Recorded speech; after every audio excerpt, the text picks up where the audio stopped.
ቀርቦናል በማለታችን ጥይት ተተኩሶብናል። ተባረኩ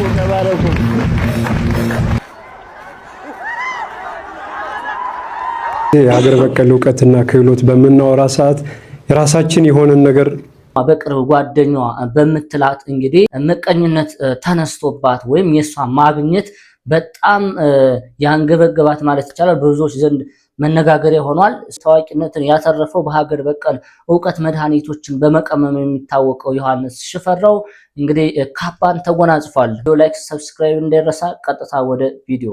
የሰው ስልክ እየወሰዳችሁ እንግዲህ ያለ ፍቃዳችሁ ቴክስት የምታነቡ ሰዎች ከፍተኛ የሆነ ጥንቃቄ አድርጉ። የሰው ስልክ እንግዲህ ያለ ፍቃድ ወስዶ የሰውን ቴክስት ማንበብ እስከ 3 ወር ድረስ እንደሚያሳስር ጠበቃና የህግ አማካሪ እንግዲህ ሰብለ አሰፋ አስታውቃለች። ማንም ሰው የራሱ የሆነ የግላዊነቱ ሚስጥር የመጠበቅ መብት አለው። የሰዎችን ስልክ ተቀብለው እንግዲህ ያለ ፍቃዳቸው ቴክስታቸውን ማንበብ እንዲሁም ደግሞ የተላላኩትን የድምጽ መልእክቶችን ማዳመጥ እስከ 3 ወር እንግዲህ የሚደርስ እስራት እንግዲህ ሊያስከትል እንደሚችል ጠበቃና የህግ አማካሪ ሰብለ አሰፋ አስታውቃለች። የመጀመሪያው እንግዲህ እንደ ማስጠንቀቂያ መልእክትም ነው። የሰውን ሜሴጅ ስልክ ላይ ከፍቶ ማንበብ እንደሚያስጠይቅ ተጠንቀቁ ነው። ለሚያነቡትም መረጃውን አድርሱላቸው ነው። በመቀጠል እንግዲህ የማሳያችሁ በጣም ብዙ ትማሩበታላችሁ ምን አይነት ሰው እንዳለ በዚህ ምድር ላይ ብዙ ኔጌቲቭ ሰዎች በዙሪያችን እንዳሉ ማስተማሪያ የሚሆነው ቪዲዮን አይተን እንመለስ። እዚህ ቪዲዮ ስር የተሰጠውን ኮሜንት ብታዩ ድድብና በየቤት ቁጥራችን እንደታደለ ነው የሚገባችሁ። በጣም ነው የሚያሳዝነው። እነዚህ ሰዎች የምር እናት አላቸው? ከእናት ነው የተወለዱትስ ያስብላል። ይሄ በጣም ትልቅ ጥያቄ ነው የሆነብኝ። አንዲት የእናትነትን ጸጋ የተቀበለች እንዲሁም ደግሞ ከባዱን ህመም አሳልፋ ልጅ ያገኘችን እናት በዚህ መልኩ በሰብአዊነቷ ላይ መረማመድ ቁርአንም መጽሐፍ ቅዱስም እምነትም ከሌላችሁ ሞራልም የሚፈቅድ ነገር አይደለም። ስብእናችን ናተናል እንደው ብናጣ እንደው እንዲ ተቀምጠን እኛ ምናወራውን እንደው ስደቡን ግን የወለደችን ሴት ብልግና ነው ይደብራል።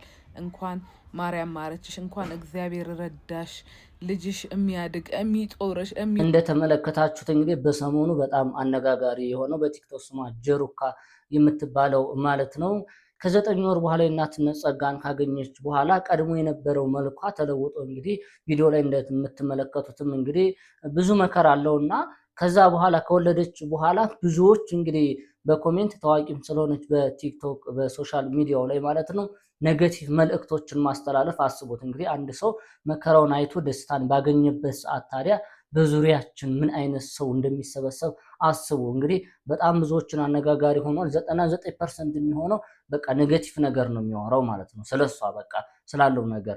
ያንን ደስታ የአንድ ሰው ደስታ የማይፈልግ ብዙዎች እንደሆኑ ማወቅ አለባቸው ማለት ነው።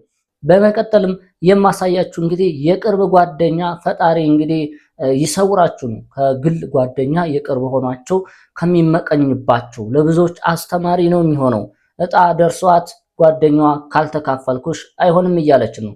እስቲ ቪዲዮውን አይተን 9563 ቤቱን አካፊኝ እያለቻት ነው። ያንቺ እናትና ፋዘር እኩል ይመጣሉ አዲስ አበባ። ከዛ በኋላ ቤቱ ተሸጦ ብሩ እኩል ይካፈላል ማለት ነው። ወጥቷል። አሁንም ሌላ እንቆርጣለን። እኔ አሁን በሙሉ ደሞዜ ነው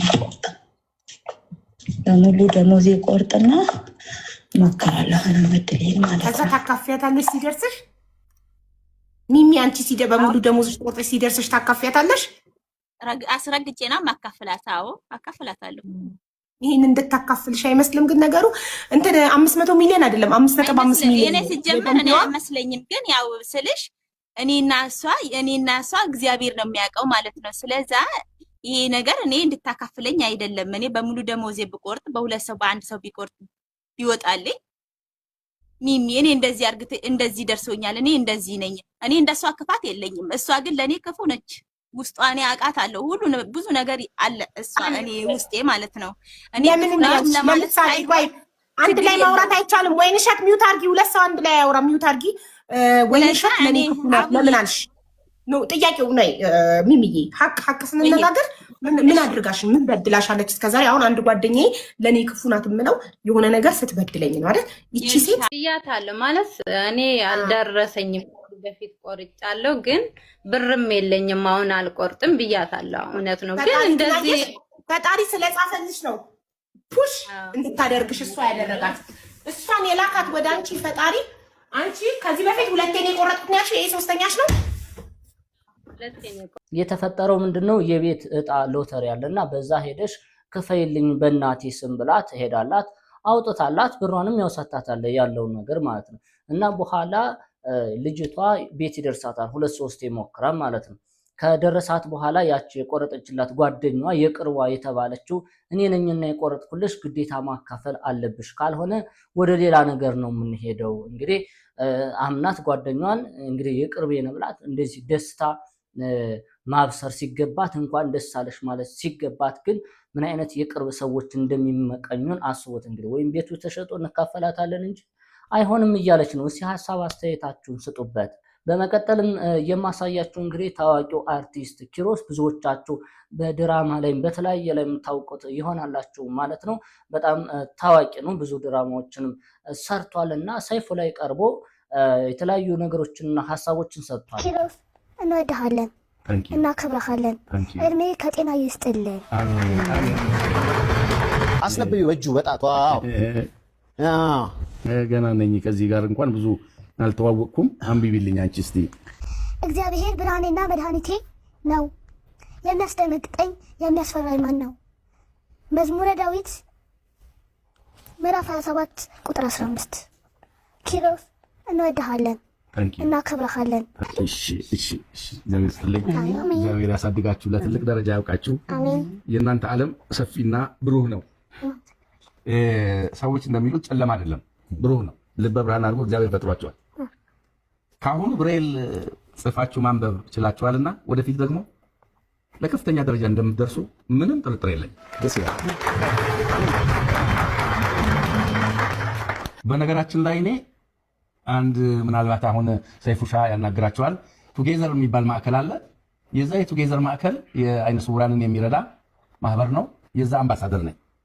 ስለዚህ የዛሬ ወር አካባቢ ነው አምባሳደር የሆንኩት።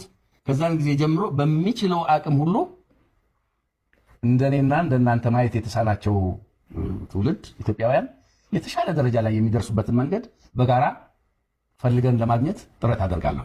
በዚህ አጋጣሚ በእናንተ ፊት በእናንተ ስም ቃል እገባለሁ። አይንህን ብርሃን ማጣት እንደ ምክንያት የሚቀመጠው የስኳር ህመምህ ነው ጋሽ ኪሮስ? ስኳር አነካኪ በሽታ ነው። ብቻውን ችሎ እንትን የሚል አይደለም። ከደም ግፊት ጋር አብሮ እንትን ይላል። ኮሌስትሮልም አብሮት እንትን ያደርጋል። ስለዚህ የኔ ግላኮማ ነው። ሰይፉሻ እኔ ያው እንደምታውቀው የአካል ጉዳተኛ ሆኛለሁ። አይኔ ያያይም አልኩና ደነገጥክ። ቃሉን እንድናገረው ስላልፈለግክ ነው የደነገጥከው። ግን ነኝ መቀበል አለብኝ አይደለም? አንድ ነገር መቀየር እስከቻልክ ጊዜ ድረስ ብቻ ነው እንጂ የምትንገታገተው መቀየር የማትችለው ለውጥ ማምጣት የማትችል ከሆነ አክሴፕት ማድረግ አለብህ። አክሴፕት አድርገህ ደግሞ ተመስገን ማለት መቻል አለብህ። ስለማሪ ነገሮች አሉት። እንግዲህ አሁን በአይነ ስውርነት ነው ያለው ማለት ነው። እነ ህፃን ሶሊያና ብዙዎቻችን የምናውቃቸው ማለት ነው ብሬል በስጦታ መልክ አበርክተውለታል እንግዲህ እንዲያነብበት ማለት ነው። ደስ የሚሉ ህፃናት ናቸው፣ የሚያደርጉም ልበ ብሩሃን ናቸው። ብዙዎቻችሁ ታውቋቸዋላችሁና በጣም ደስ የሚል መልካም ነገርን አድርገዋል ማለት ነው። እሱም ታዲያ ሲናገር ስለወጣበት ስለሄደበት ነገር ስለብዙ ነገር ስላሳለፋቸው ነገሮች ለብዙዎች ትምህርት ይሆናሉ ብዬ አስባለሁ ማለት ነው። በመቀጠልም እንግዲህ ብዙዎቻችን የምናውቀው በሀገር በቀል እጽዋቶችን በመቀመም ለተለያዩ በሽታዎች ፍቱን የሆነ መድኃኒቶችን በማዘጋጀትና በመጠቆም የሚታወቅ ዮሐንስ ሽፈራው ካባን ተጎናጽፏል። አመሰግናችኋለሁ። እኔን አይደለም ያመሰገናችሁት፣ ዛሬ አባቶቻችሁን ነው። ስለ ሀገራዊ እውቀት ሲወራ ብዙ ጊዜ የሀገር በቀል እውቀትና ክህሎት በምናወራ ሰዓት የራሳችን የሆነን ነገር እናጣጥለዋለን። የራሳችን የሆነን ነገር ካላከበር ነው ካልተከበርንበት እኛ እነማንን? ለብዙ ነገር መልስ የምንሰጠው በራሳችን ነገር የራሳችን የሆነን ነገር አጉልተን። እኔ ዘመናዊነት ነው ብዬ የማምነው ራስን ማብቃት፣ ልክ በሆነ መንገድ ራስን መቅረጽ ነው። ይሄ ለዘመናት ያውም አባቶቻችን ምንድን ነው የሚያደርጉት? ነብይ በሀገሩ ይላሉ አይደለም? አርቀው ስለሚያስቀምጡ ነው። አልከበር ብለው አይደለም። መደነቅ ስለሚጋርድ ስለሚጥል፣ ጠልፎ ስለሚጥል አዝናቆትን አይፈልጉም። ያ መንገዳቸው ስለገዛኝ ስለመራኝ ታውቁታላችሁ። በቲክቶክ ስሙ ዮሐንስ ሽፈራው ብላችሁ ሰርች ብታረጉት ይመጣላችኋል። በተለይም ምንም ሕክምና መሄድ ሳይጠበቅባቸው ለምሳሌ እንደ ጉንፋን፣ ሳል ሊሆን ይችላል የተለያዩ ህመሞችን በተፈጥሯዊ ነገሮች በመቀመም ራሳችን ትርኢት እንድናደርግ ጠቆም የሚያደርግ መረጃዎች ነው ማለት ነው። እኔ በግሌ በጣም ነው በቅርብ ነው እየተከታተልኩት ያለውና በቃ ሕክምና መሄድ የማይገባን ነገሮች አንዳንድ መድኃኒት የምንወስዳቸው የጎንዮሽ ጉዳት የሚያደርሱብንን ነገሮች ከእጽዋት ራሳችሁን በማዘጋጀት ከአትክልቶች ሊሆን ይችላልና በመቀመም ራሳችን ትርኢት እንድናደርግ እንድናክምና ለብዙዎች መፍትሄ የሚሰጥ ነው። ዘር፣ ሃይማኖት፣ ብሔር ሁሉም ሳይደ ብዙዎች የሚወዱት ነው። ባይዘው ቪዲዮውን ገብታችሁ ብታዩት በጣም ደሳስ የሚሉ ለነፍስም ለስጋም የሚጠቅሙ ምክረ ሐሳቦችንም የሚያቀርብ ጀግና ነውና በጣም ለብዙዎች እኔ በቃ መፍትሄ ሆነ። በጣም ስታዩት እኔ ስለሱ ከማወራላችሁ ገብታችሁ ብዙውን ብታዩት መልካም ነው ብያለሁ። እንችላለን እንችላለን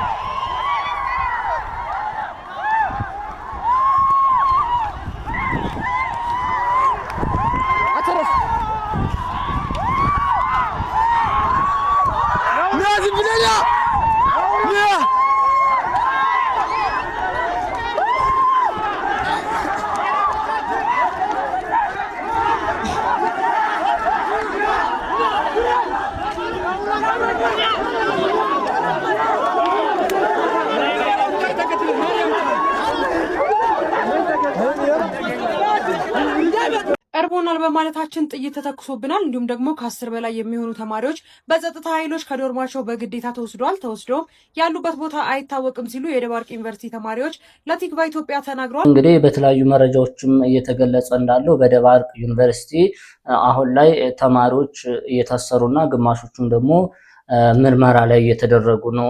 ምርመራ እየተደረገባቸው ነው ተብሏል። ምክንያቱም ከዚህ በፊት ታስታውሳቸው ከሁለት ሳምንት በኋላ ምናምን በአዲሱ ትምህርት ፖሊሲ ላይ ብዙዎች ዩኒቨርሲቲዎች ተቃውሞ እያደረጉ ነበርና ደባርቅ ዩኒቨርሲቲም አንደኛው ነበርና ነገር ግን ሌሎች ግቢዎች አሉ። አብዛኛው 2 ቀን 1 ቀን ተደረገ በዛው ቆሟል። ነገር ግን ደባርቅ ዩኒቨርሲቲ አሁን ላይ አንዳንድ ነገሮችም እየተፈጸሙ ነው የሚለው መረጃው ማለት ነው። ለዛሬ የነበረን ቪዲዮዎች እነዚህ ነበሩ። ሐሳብ አስተያየታችሁን ኮሜንት ላይ ጻፉልን። ይሻሻል የምትሉትን በቀጣይ እስከምንገናኝ ድረስ ቪዲዮውን ላይክ ማድረጋችሁ እንዳይረሳ፣ ሰብስክራይብ አድርጉ።